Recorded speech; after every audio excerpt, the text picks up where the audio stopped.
Well, today we're discussing which official can withstand the test. Look, Liangzi's understanding of girls is all coming from his computer. On opened the computer to see better. Before they knew it, they were too close. Liangzi's face turned red, losing his cool as he clicked on the computer. When he clicked the first blue icon, their closeness skyrocketed. The boss immediately got jealous, like a child in a candy store, rushing over to separate them. Want to be famous? Hit the headlines. News hot on office romances. Why so close to your coworker? They can see you now. Jail is one thing, but don't tarnish the company's image. It's awkward. Actually, it's me with issues Liangzi is teaching me. Look how serious the guy is. First day on the job. Already stressed now, that's talent. You're the one who needs coaching here.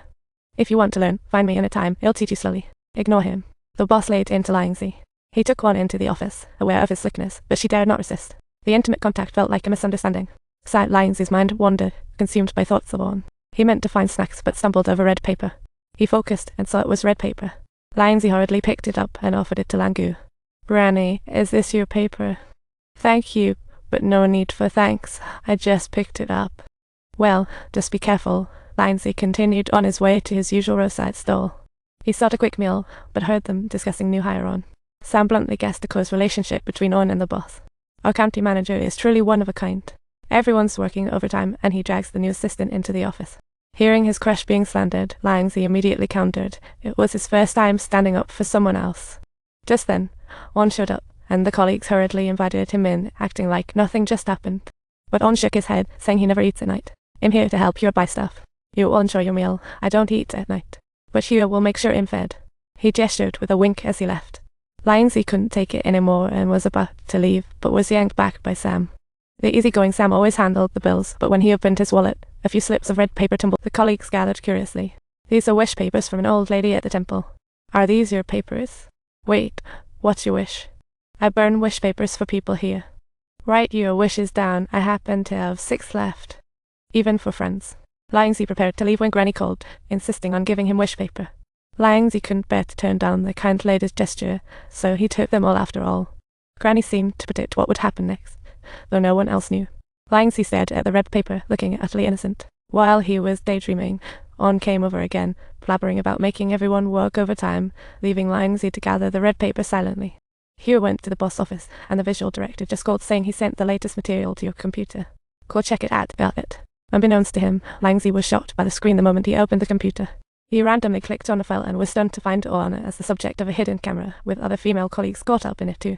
Liangzi promptly closed the file, just as Stinky Mouth Hugh had slid back into the office. Liangzi got serious. He couldn't just stand by and do nothing, immediately rushing to intercept Hugh, who responded with a harsh rebuke, "Get lost. Delete the contents, and I'll pretend I didn't see anything." Hugh had tried to walk away, but was held back by Liangzi, and it got tangled up. Hugh accidentally bumped into Sam just as he was passing by. To everyone's surprise, Hugh fainted. Sam was left utterly confused, completely unaware of the consequences of crossing, but Liangzi hurriedly picked up the USB stick. He's a peeping Tom. Others heard the commotion and rushed over, and the trio instantly turned into soup. I told you so. The company soon called the police. Liangzi was surrounded by fans, and the original plan was foiled. I've practiced martial arts since I was a kid, full of justice in my heart. He said it so seriously, but the situation was a whirlwind. Okay, let's see you take credit for this.